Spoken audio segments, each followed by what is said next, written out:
नमस्कार दोस्तों, आप सभी को मेरे इस इंग्लिश गुरु यूट्यूब चैनल में फिर से स्वागत है।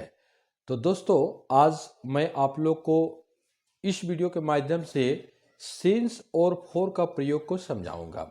यानी प्रेजेंट परफेक्ट कंटिन्यूअस टेंस में जो से के लिए सिंस लगता है और फॉर लगता है। जैसे कि उदाहरण में समझिए, जैसे मैं सुबह से क्रिकेट खेल रहा हूँ, तो यहाँ सुबह से जो से लगा, इससे के लिए सिंस लगेगा। जैसे I have been playing cricket since morning, और मैं 2 घंटे से क्रिकेट खेल रहा हूं, तो हो जाएगा I have been playing cricket for 2 hours. तो यहाँ पर से का कहीं फोर लग गया और से के लिए कहीं सिंस लग गया। तो कहाँ पर सिंस लगेगा, कहाँ पर फोर लगेगा, तो आज के इस वीडियो के माध्यम से आप ये समझ पाएंगे और प्रेजेंट परफेक्ट कंटिन्यूअस टेंस में सिंस और फोर को इजीली आप लगा पाएंगे कि किस जगह पर से का सिंस लगाएंगे और किस जगह पर से का फोर लगाएंगे। तो अगर इस चीज़ को आप जानना चाहते तो इस वीडियो को शुरू से लेकर लास्ट तक देखें। चलिए तो देखते हैं। निश्चित समय सूचक से के लिए सिंस लगता है। निश्चित समय सूचक से का मतलब पॉइंट ऑफ टाइम। ये पॉइंट ऑफ टाइम क्या होता है हम समझाएंगे। और अनिश्चित समय सूचक से के लिए फोर लगता है। तो ये अनिश्चित समय सूचक से क्या होता है, जिसको हम बोलेंगे पीरियड ऑफ टाइम। तो पीरियड ऑफ टाइम क्या है, इसके बारे में भी हम समझाएंगे। तो आपका यहाँ से के लिए सिंस भी है, देखिए वो वहाँ से के लिए फोर भी है, लेकिन थोड़ा सा क्या है, निश्चित समय सूचक और अनिश्चित समय सूचक, point of time, period of time. इसको समझने के लिए एक उदाहरण लेते हैं। जैसे पॉइंट ऑफ टाइम किसको बोलते हैं, निश्चित समय सूचक किसको बोलते हैं। जैसे कि मैं अपने दोस्त का इंतजार कर रहा था कहीं खड़ा होकर के। बहुत देर बाद मेरा दोस्त आया और मुझसे पूछा कि अरे यार, तुम कब से मेरा इंतजार कर रहे हो। तो जब से मैं इंतजार कर रहा था, मैंने घड़ी देख के रखा हुआ था और उसको घड़ी के टाइम के तहत मैंने बताया कि मैं 2 बजे से तुम्हारा इंतजार कर रहा हूँ। तो 2 बजे से एक्यूरेट टाइम आप उसको बता दिए, यानी कि निश्चित समय बता दिए। तो ये आपका हो गया पॉइंट ऑफ टाइम, यानी एकदम एक्यूरेट समय को मैंने उन्हें बता दिया, इसलिए निश्चित समय सूचक से के अंतर्गत ये उदाहरण आया। यहीं पर दूसरा दिन ऐसा होता है कि फिर से मैं अपने दोस्त का इंतजार कर रहा था, बहुत देर बाद मेरा दोस्त आया, लेकिन उस दिन मैंने घड़ी पहन के रखी नहीं थी, घड़ी नहीं देख के रखा था। और आने के बाद जब वो फिर आके यही सवाल पूछा कि दोस्त, तुम कब से मेरा इंतजार कर रहे हो, तब मैंने कहा कि मैं तुम्हारा इंतजार 2 घंटे से कर रहा हूं। तो जो मैंने 2 घंटे का जो पीरियड बताया, यानी कि एक लमसम आइडिया दिए कि लगभग 2 घंटे से इंतजार कर रहा हूँ, यानी या तो 2 घंटे से 10-20 मिनट ज़्यादा हो गया होगा या 2 घंटे से 10-20 मिनट कम होगा। तो एक समय का अवधि को मैंने बताया। तो इसी कारण से जो है कि दूसरे वाले टाइम में हम एक्यूरेट नहीं बता पाए, लगभग में बताएं, तो ये पीरियड ऑफ टाइम का एग्जाम्पल हो गया। तो इस तरह से पीरियड ऑफ टाइम के अनुसार जहाँ पीरियड ऑफ टाइम का पता चलेगा, वहाँ पर आपका से का अंग्रेजी फोर होगा। और जहाँ पॉइंट ऑफ टाइम, जहाँ एक्यूरेट समय का पता चलेगा, तो वहाँ पर उस पॉइंट ऑफ टाइम के लिए से का अंग्रेजी सिंस होगा। तो इसी को जो है चार्ट के माध्यम से समझा रहे हैं, इसको समझिए। यहाँ पर देखिए, निश्चित समय सूचक से के लिए सिंस लगता है, तो मैंने बताया। अब कहाँ कहाँ पर से लगता है, वो से का अंग्रेजी सिंस होता है, उसको देखिए। अब देखिए यहाँ पर, जैसे देखिए 2 बजे से, अगर घड़ी का टाइम आपका रहेगा और आप घड़ी का टाइम बताएंगे 2 बजे से, 3 बजे से, 4 बजे से, 5 बजे से, तो उस से का अंग्रेजी क्या होगा, उस से का अंग्रेजी सिंस होगा। और 2 बजे का 2 o'clock, सिंस 2 o'clock। मैं 2 बजे से गीत गा रहा हूं, तो I have been singing a song since 2 o'clock। तो इस से का अंग्रेजी क्या हो जाएगा, से का अंग्रेजी सिंस हो जाएगा। और 2 बजे का 2 o'clock। तो बजे वाला में यहाँ को जो है कि सिर्फ 2 बजे से ही, ऐसा नहीं होगा 2 बजे से, 3 बजे से, 4 बजे से, 5 बजे से। तो since 2 o'clock, since 3 o'clock, since 4 o'clock, since 5 o'clock, ऐसे आप कर सकते हैं। अब देखिए पॉइंट नंबर 2, अगर कोई दिन का नाम रहे, 7 दिन का नाम रहता है, सोमवार से, मंगलवार से, बुधवार से, तो कोई भी दिन का नाम रहे और उसमें से लगा रहे, तो से का अंग्रेजी क्या हो जाएगा, सिंस होगा। और जो दिन होगा उसको लास्ट में दे देंगे, सिंस मंडे।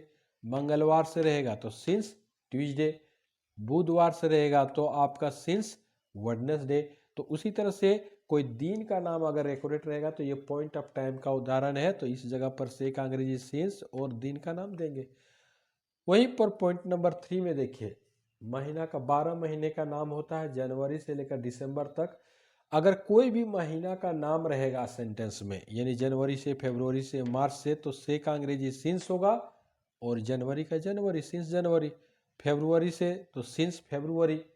तो इस तरह से आपका से का अंग्रेजी सिंस और महीना का नाम को लास्ट में दे दीजिएगा जो महीना का नाम रहेगा। उसके बाद आपका फोर्थ पॉइंट में देखिए, तारीख, 1 तारीख से लेकर 31 तारीख तक कोई भी डेट रहेगा, चाहे 5 मार्च से, 10 अप्रैल से, 10 जून से, कोई भी अगर डेट रहेगा, तारीख रहेगा, तो उस से का अंग्रेजी वहाँ पर सिंस देंगे, और 5 मार्च का 5 मार्च, 10 जून का तो सिंस 10 जून। इस तरह से हम लोग जो है डेट को बैठा देंगे, लेकिन से का अंग्रेजी यहाँ पर सिंस होगा।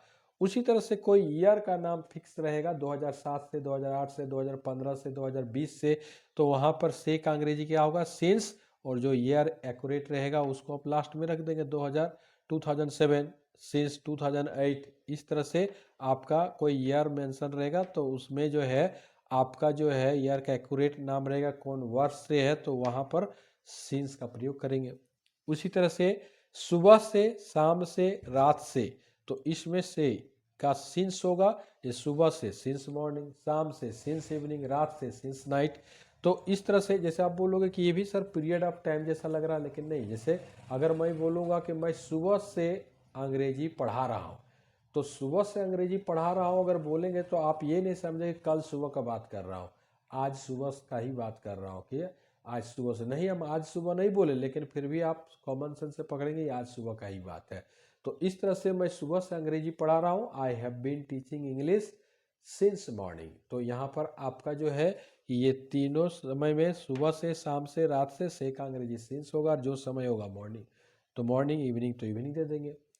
अब उसके बाद जो है कि 2 अवस्था जीवन का, बचपन से, जवानी से, तो बचपन से का हो जाएगा सिंस, चाइल्डहुड, जवानी से सिंस यूथ। इस तरह से आपका से के लिए जो है बचपन से या जवानी से में आपका क्या लगेगा, सिंस लगेगा। तो इस तरह से सिंस का प्रयोग कहाँ कहाँ लगेगा मैंने बताया। अब चलते हैं कि फोर कहाँ कहाँ पर लगेगा।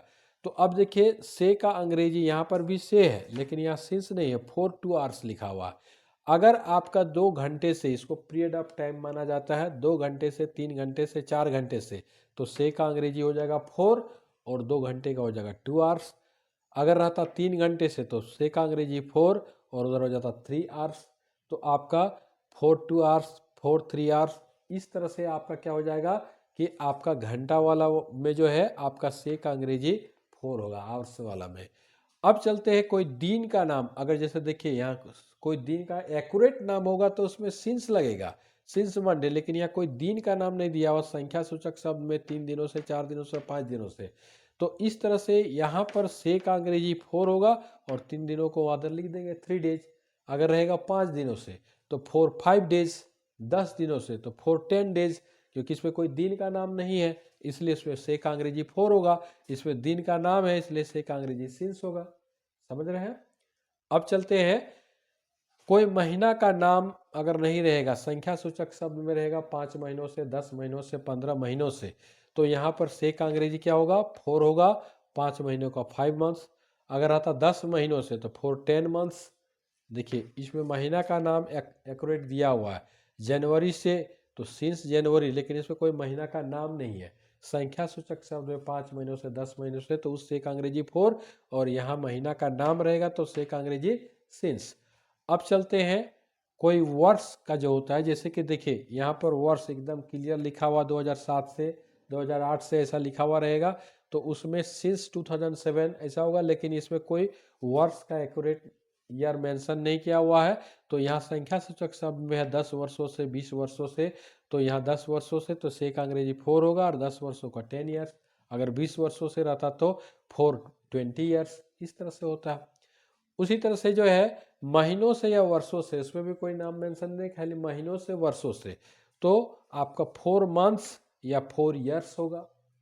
उसी तरह से कुछ समय से, ये भी पीरियड ऑफ टाइम माना गया है, कुछ समय से टाइम, कुछ समय से फॉर ए लिटिल टाइम। उसी तरह से जो है लंबे समय से, तो से का अंग्रेजी हो जाएगा फॉर, और लंबे समय का हो जाएगा a long time, for a long time.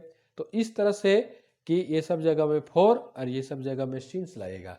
तो इस तरह आप प्रेजेंट परफेक्ट कंटिन्यूअस टेंस को जब बनाएंगे तो जहाँ पर सिंस लगने का रहेगा वहाँ सिंस लगाएंगे, जहाँ पर फोर लगने का रहेगा वहाँ फोर लगाएंगे, और उसको बनाएंगे तो वो आपका एक्यूरेट सेंटेंस बनेगा। तो इस तरह से मैंने आज आप लोग को सिंस और फोर का प्रयोग जो है बारीकी से बताया। तो ये चीज़ को एक बार में ये वीडियो अगर समझ में नहीं आएगा तो दोबारा भी इस वीडियो को देख करके समझ लेंगे, और इसका इस्तेमाल आप प्रेजेंट परफेक्ट कंटिन्यूअस टेंस में या जहाँ समय सूचक से के लिए सिंस या फोर लगता है, एग्जाम में भी अगर पूछे तो सही ढंग से आप सिंस और फोर का प्रयोग कर सकते हैं। इस वीडियो को अंत करने से पहले मैं यही कहना चाहता हूं कि आप में से जो मेरे इस चैनल को अभी तक सब्सक्राइब नहीं किए हैं, मेरे इस चैनल को सब्सक्राइब कर ले ताकि आपको नोटिफिकेशन मेरा नेक्स्ट वीडियो को जल्दी मिल सके, और मेरे इस वीडियो को लाइक करें, कमेंट करें और शेयर करें। Thank you very much.